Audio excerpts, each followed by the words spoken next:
Bien, ma sœur, Oui. merci beaucoup. J'ai ma question ici, une question de la Bible. Par exemple, dans Actes 2, 21, Romains 10, 13 et Joël 2, 32, il est dit exactement la même chose. Oui, Il qu'est-ce qu'il est écrit? Alors quiconque invoquera le nom du Seigneur sera sauvé. Et dans Romains, parce que quiconque invoquera le nom du Oui, Seigneur sera sauvé. Et pareil dans Joël. Oui, c'est cela. Maintenant, je vais vous enseigner qu'est-ce que cela signifie invoquer. C'est pourquoi il est écrit « Alors quiconque invoquera le nom du Seigneur Jésus-Christ sera, remarquez qu'il est écrit dans un temps futur. Si nous disons à une personne, si par exemple, tu réponds à ce questionnaire, tu seras la présidente de la compagnie. Donc, qu'est-ce que cela veut dire? Qu'elle est déjà présidente? Elle doit réaliser quelque chose, n'est-ce pas? Car elle doit répondre à un formulaire rempli de questions et peut-être ces questions seront très difficiles. Elle ne peut pas peut-être y répondre, mais la personne qui est en face d'elle lui dit « Si tu réponds parfaitement à ce questionnaire, tu seras la présidente de la compagnie. » Et l'autre personne dira « Je dois donc bien répondre. » Mais peut-être elle n'a pas pu répondre à une question. Alors, elle a répondu bien correctement à 9 réponses sur 10. Est-elle présidente? Non. Voici donc la réponse. Tu seras la présidente si tu y réponds correctement. Mais comme tu n'as pas bien répondu, tu ne seras pas la présidente. Ainsi est Dieu.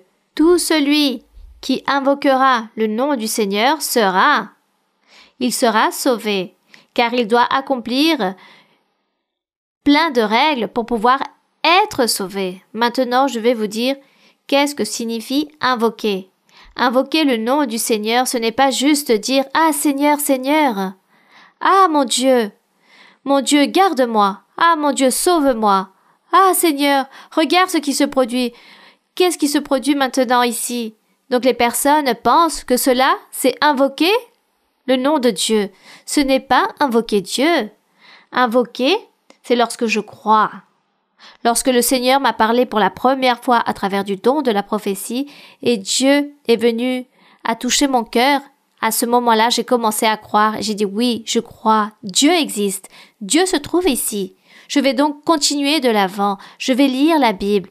À partir de là, commence ce processus de changement ou de transformation, de vouloir marcher dans la voie de Dieu. Et là, on dit que nous invoquons le nom de Dieu. Je commence à invoquer le nom de Dieu. Cela signifie je commence à croire en Dieu, à déposer mon assurance, ma confiance en Dieu et à apprendre sa doctrine. Je dois donc commencer à lire. Mes premiers pas, c'était lire la Bible. Je lisais la Bible et je disais je dois encore lire pour trouver la vérité, pour trouver la réponse à tout ce qu'on me demande, à tout ce que je me demande. Je dois trouver que dans la Bible, il est écrit que je ne dois pas vénérer des saints, des statues, des peintures, des tableaux, des images. Tout cela, je dois le trouver dans la Bible. Je vais lire et j'ai persévéré dans la lecture jusqu'à ce que j'ai trouvé la réponse. Maintenant, je dois chercher pourquoi je me trouvais erronée dans le chemin de la religion. Et j'ai commencé à prier car j'ai lu qu'il fallait prier et chercher Dieu et c'est comme cela que j'ai commencé à faire et j'ai continué à croire en le Seigneur, à espérer en les promesses du Seigneur. Donc j'ai commencé à invoquer le nom de Dieu. J'ai commencé à apprendre les commandements de Dieu. De ne pas faire ceci, de ne pas faire cela, de ne pas être rancunière, de ne pas être orgueilleuse, de ne pas me remplir de vanité, de ne pas réaliser l'iniquité aux autres, de ne pas mentir aux personnes, d'être responsable, d'être organisé, d'être honnête, qu'il ne faut pas voler, qu'il ne faut pas dérober aux autres. Si vous êtes un employé, ne volez pas votre temps à votre employeur. Si vous êtes un employeur, un chef, n'allez pas dérober à un autre. N'allez même pas voler une simple aiguille dans vos travail. J'ai appris cela car la Bible me l'enseignait. Cela signifie invoquer le nom de Dieu. J'étais en train d'invoquer le nom de Dieu. Et maintenant, je mène beaucoup d'années en train d'invoquer le nom de Dieu. Depuis plus de 45 ans, j'invoque le nom du Seigneur. Invoquer Dieu, connaître ses commandements, et les réaliser, les pratiquer, les observer, Ça, c'est invoquer le nom de Dieu. Tout d'abord, le premier pas, c'était croire que le Seigneur Jésus-Christ est Dieu.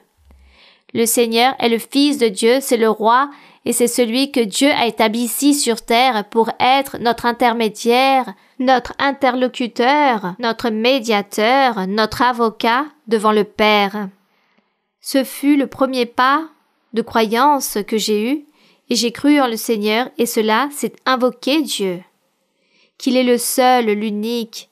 J'ai donc abandonné toute idolâtrie. J'ai abandonné et j'ai renoncé à toutes ces choses, car j'ai compris que ce n'était pas le chemin qui menait au salut, c'était juste Jésus-Christ. Donc celui qui croit en Jésus-Christ commence à changer, commence à se transformer, à changer sa pensée et à chercher réellement Dieu en esprit et en vérité, et commence à renoncer au péché. Et donc la personne commence à renoncer au péché, et on commence à dire que la personne invoque Dieu. Vous voyez, mes frères et sœurs? Donc tout celui qui invoquera le nom du Seigneur Jésus-Christ sera sauvé. Et pourquoi il est écrit qu'il sera sauvé? Donc, ça fait maintenant plus de 45 ans que j'invoque le nom du Seigneur. Il me dit encore, tu seras sauvé, oui, parce qu'il me manque encore quelque chose. Qu'est-ce qu'il me manque? D'arriver à la mort, d'atteindre la mort physique en réalisant le bien. D'atteindre la mort, mon dernier jour, sans faire le péché, sans le réaliser, être sans tache, sans ride, parfaite devant mon Dieu. Et ce jour-là s'accomplira. Il dira, oui, tu seras sauvé, car tu es arrivé à ton but. Tu as atteint le but. Car il est écrit, celui qui persévère jusqu'au dernier jour de sa vie sera sauvé. Celui qui persévérera jusqu'au dernier jour de sa vie sera sauvé. Mais toute cette vie que vous avez menée devant le Seigneur, c'est invoquer Dieu. C'est ce que nous appelons invoquer Dieu, comme vous pouvez le voir. Ce n'est pas comme les gens pensent qu'à un moment de surprise, vous allez dire « Ah mon Seigneur !» que si vous allez avoir un accident « Ah mon Seigneur, garde-moi !» Non, ce n'est pas invoquer Dieu. Croire en le Seigneur, faire la volonté de Dieu, ne pas pécher et arriver jusqu'au dernier jour de votre vie en réalisant le bien devant Dieu, c'est invoquer Dieu et là nous pouvons dire que la personne sera sauvée. Maintenant, oui mon frère, c'est une merveilleuse question, j'aime beaucoup cette question. Vous l'aviez déjà pensé de cette façon? Non, je ne pense pas que vous l'aviez pensé de cette façon. C'est pourquoi les personnes, beaucoup de gens, beaucoup de dénominations et croyances regardent la facilité car les personnes aiment les choses faciles. Ah, la Bible dit qu'il faut invoquer le nom du Seigneur, donc je peux réaliser le péché, je vis dans le péché, je vis dans mes passions désordonnées, je profite de la vie en réalisant toutes choses et dans mon péché. Et lorsque je vais mourir, je vais dire « Seigneur, Seigneur, pardonne-moi » et voilà. Car c'est comme cela que les personnes le comprennent. Qu'invoquer le nom du Seigneur pour être sauvé à un moment donné? Non, le Seigneur ne va pas vous pardonner. Il ne va même pas vous écouter, car vous n'avez pas vécu la vie que vous deviez mener devant Dieu. C'est invoquer le nom de Dieu. Bien, mon frère, très bien. Nous avons beaucoup appris aujourd'hui. Oui, mon frère? Très bien, effectivement. Car il y a un exemple où il est écrit qui dit « Tout celui qui dira Seigneur, Seigneur », que le Seigneur Jésus-Christ a donné une illustration lorsqu'il est écrit, il me semble, dans Jacques, qui se trouve dans Jacques, lorsqu'il est écrit « Que pensez-vous par le fait de dire « Seigneur, Seigneur », juste avec cela sera suffisant et vous allez obtenir la vie éternelle? Non. Les démons aussi croient et tremblent devant Dieu. Les démons aussi croient en Dieu. Les démons croient en le Seigneur Jésus-Christ et ils tremblent devant lui. Mais ils ne vont pas se repentir, ils continuent à réaliser la méchanceté. Donc ça, c'est ne pas être sauvé. Pour être sauvé, il faut cesser de pécher, vivre la vie sainte, droite et juste, ne pas être idolâtre, mais juste croire en le Seigneur Jésus-Christ, en esprit et en vérité, un Dieu d'esprit et en vérité. C'est le seul chemin qui nous mène au salut et à la vie éternelle. C'est pourquoi le Seigneur Jésus disait « Tout celui qui dit « Seigneur, Seigneur » va être sauvé. » Non, ce n'est pas l'invocation. Invoquer Dieu, c'est un processus. Ce n'est pas juste une chose momentanée, mais c'est un processus de vie. Oui, très bien. Oui, continuons avec une autre question. J'ai beaucoup apprécié la question du frère.